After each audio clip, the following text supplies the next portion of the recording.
orixá do branco.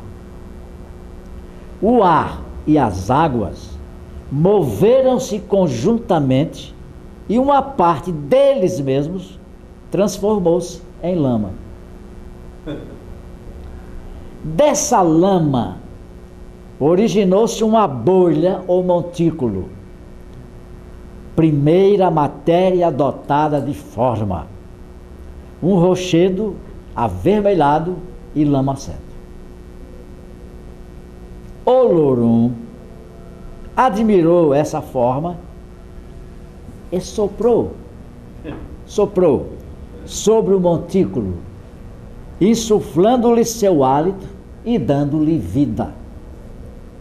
Essa forma, a primeira dotada de existência individual, um rochedo de laterita, era Exu Yang.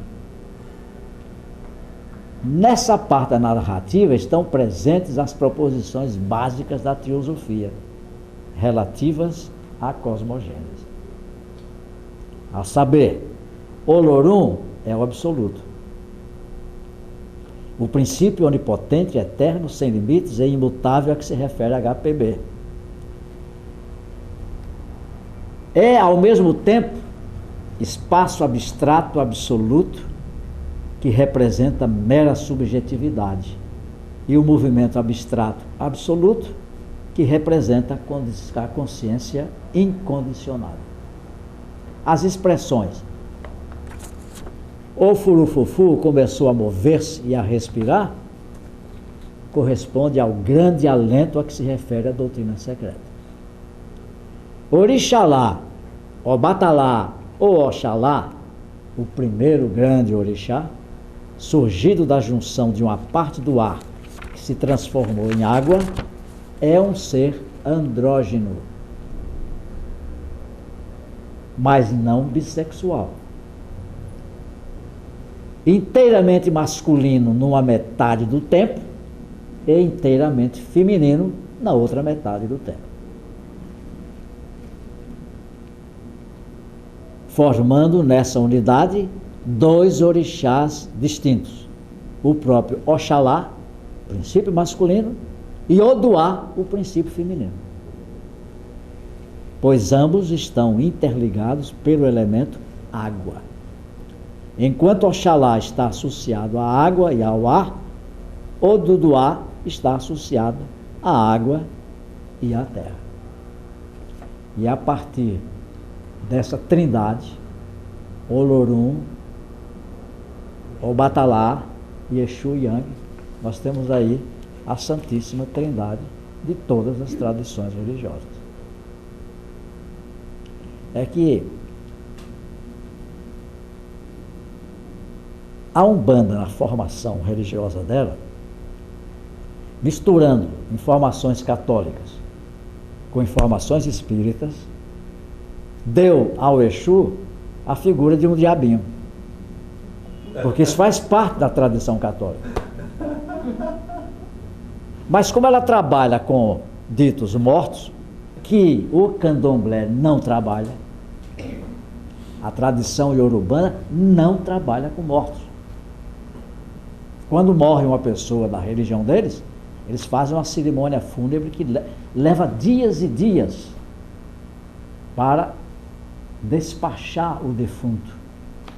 Destroem tudo que represente ele, para que ele não venha perturbar a paz e a tranquilidade da religião e das pessoas que ficaram na terra, no lugar dele. Você veja a diferença do enfoque. Porque eles acreditam que estão trabalhando com forças da natureza e não com seres humanos. Então tem um culto específico para os defuntos, etc, etc, mas tem nada a ver com o culto dos orixás. Eu não estou com isso dizendo a vocês se esteja certo ou errado, estou apenas mostrando os pontos de contato entre essas tradições, ou essas duas expressões, ou três expressões da religiosidade espírita, a umbandista, a iorubana e a espiritista kardeciana, com os princípios teosóficos. Vamos ver o que é que diz a informação espírita a esse propósito. Até que horas? Até que horas?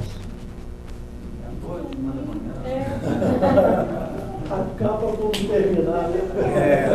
Fica à vontade.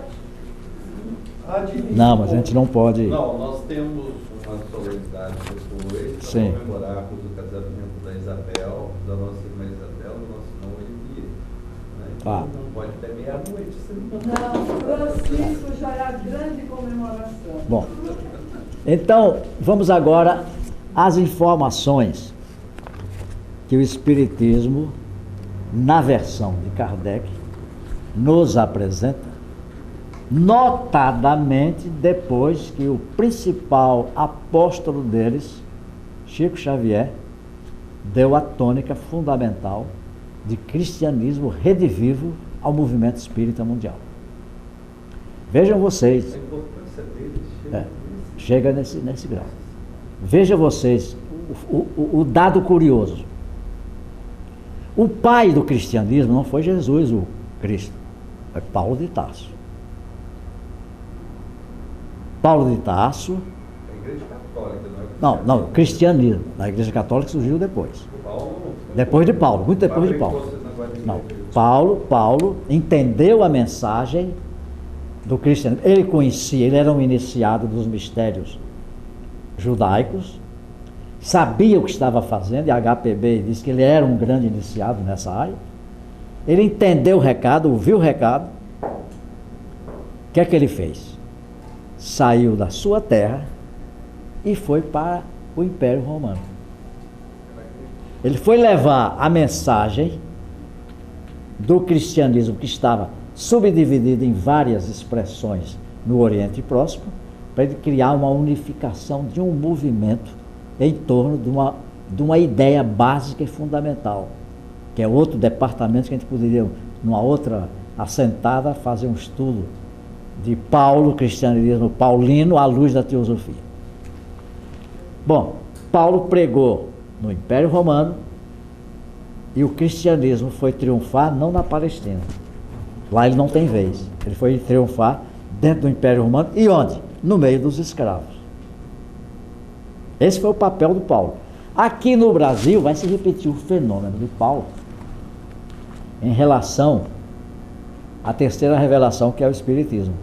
Foi revelado na França, na Europa, com aquele Pentateuco do Kardec. Não triunfou. O pessoal continuou na Europa atrás de fenomenologia, a querer resolver probleminhas de ordem pessoal consultando mortos. E não triunfou em Norte América, onde houve um grande movimento de mesas girantes, de fenômenos espíritas. E veio aqui para o Brasil pegar um homem simples, jovem, cuja vida inteirinha foi uma vida de um missionário, celibatário, não importa, não vamos entrar nos méritos aí das acusações ou calúnias que o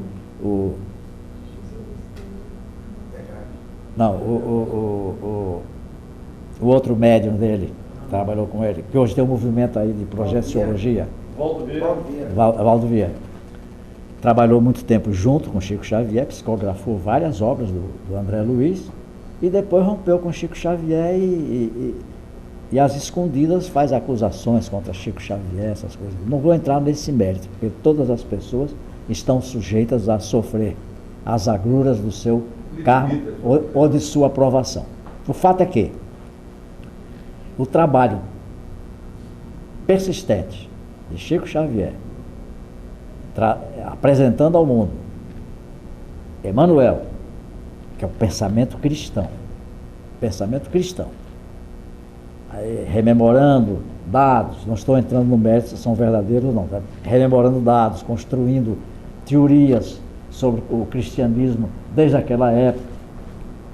Aí depois aí dizem que ele teria sido o Padre Manuel da Nóbrega aqui no Brasil, uma das encarnações dele, que era o Emmanuel. Aí começou a construir um espiritismo prático, de oratória religiosa,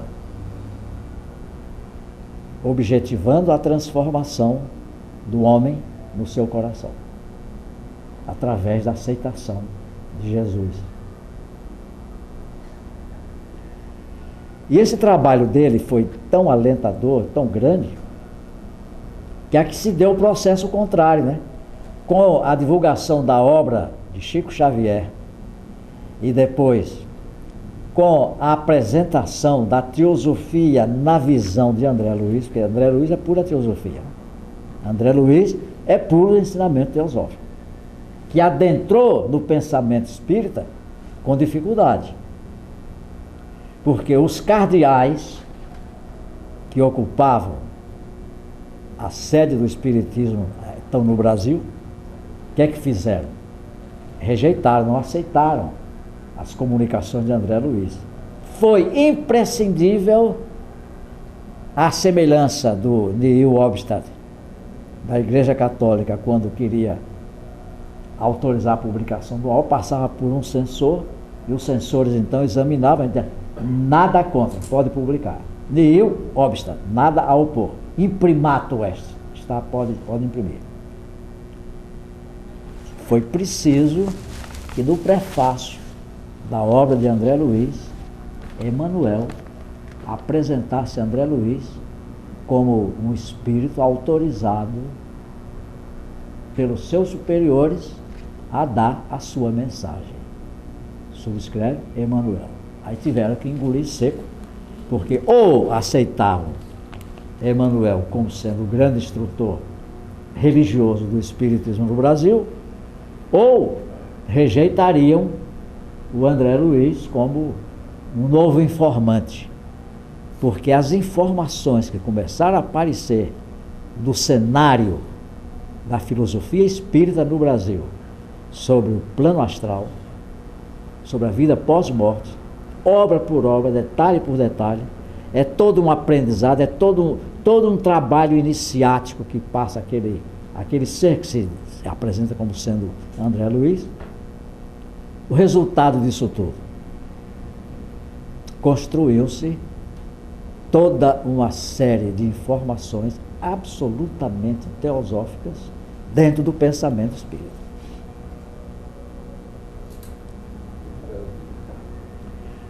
Lá fora, ninguém aceitava. Aí o que é que sucedeu? O movimento espírita passou por uma crise grande. A reação de pessoas que não aceitavam esse aspecto dele ser religião, mas terminaram sendo submetidos a essa linha de pensamento, e hoje, pacificamente, o espiritismo é uma religião cristã, saindo do Brasil para a Europa, para os Estados Unidos e para o resto do mundo. É uma visão nova do cristianismo, com introdução de informações teosóficas via André Luiz. Daí para frente pode dar qualquer outra informação. Entendeu a importância do Chico Xavier? Fantástico. Era o papel dele, era esse mesmo. Deu o recado dele, foi embora. E as obras de André Luiz, tem até em universidade da Rússia. Não, já foi traduzido em vários idiomas. A obra de André Luiz, E o Brasil, não satisfeito, criou um Conselho Espírita Mundial. Patrocinou primeiro um Congresso Mundial. Desse Congresso Mundial surgiu a ideia de um Conselho Mundial. E existe o Conselho Mundial, com vários movimentos espíritas, dentro dessa linha edificadora do cristianismo redivivo. Ok? Denominador comum, o ponto de contato que há entre a teosofia e o espiritismo. Eu não vou mais me alongar, muita coisa de que informar, mas eu vou me pegar exatamente alguns itens da obra genial. Eu considero a mais genial das obras do Kardec, ou por ele codificadas, atribuídas. Essa não é atribuída ao Espírito da Verdade. A Gênese, que tem um capítulo inteirinho denominado uranografia, que na versão francesa original, cuja tradução feita para o nosso idioma pátrio por Guilherme Ribeiro, traz uma nota de rodapé sobre esse capítulo uranografia, dizendo assim: este capítulo inteiro foi ditado pelo espírito Galileu Galilei em várias sessões da Sociedade Espírita de Paris a Camille Flammarion, que era teósofo, conviveu com a sociedade teosófica e era espírita. Vejam agora os pontos de contato entre a Gênese